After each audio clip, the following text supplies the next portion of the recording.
And welcome to our cosmology segment. I'm your host, Dan, aka Smash-O-Mash.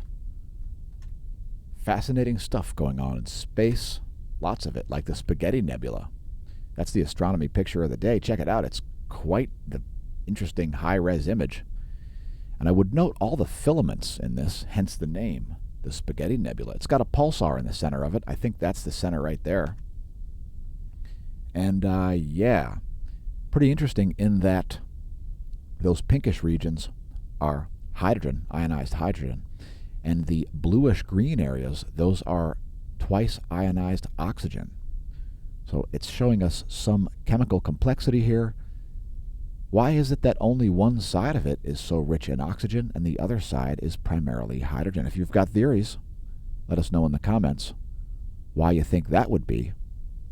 Anyway, that's the astronomy picture of the day. You can find it yourself if you like at apod.nasa.gov. That's good enough to save the image as far as I'm concerned.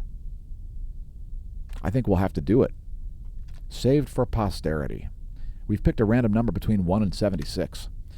It's number 50 at the Neil Gehrels Swift-Bat X-ray Observatory, which is XTEJ1755-324, a low-mass X-ray binary / black hole candidate. Here are the X-ray transients from it. That's the past 16 years in the upper right. You can see it's a bit of a cyclical X-ray emitter. You can see here over the past 30 days, it's actually been quiescent and then gone into a more X-ray loud state again.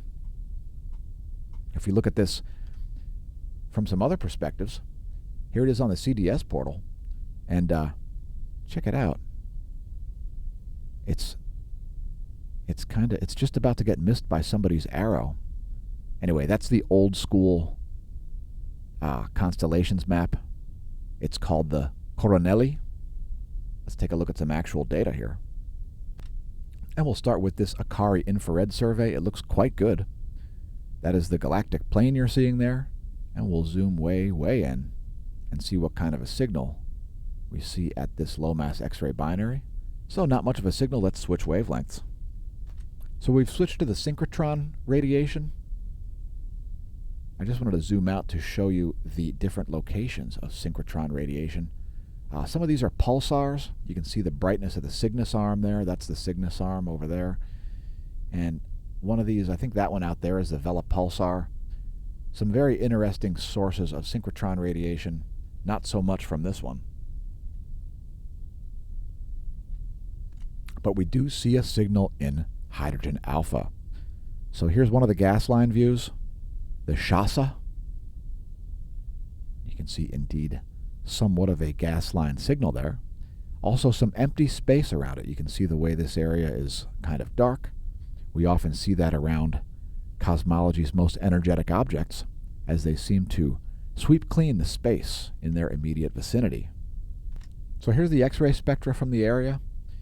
And if we zoom out, we can see it's largely covered up by the X-ray emissions of the galaxy itself. Let's take a look at infrared. And here's the colorized data from the 2MASS. We'll zoom in on that and see what kind of a signal we get.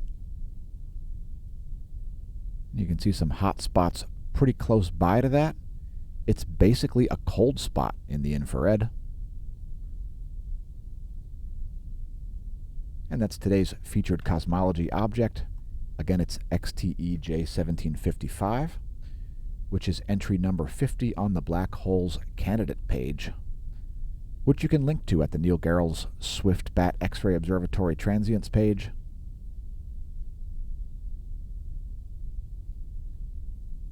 And that's today's cosmology segment. Thanks for tuning in.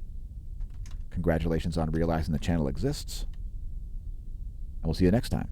Don't forget to check our playlists for things like our daily space weather.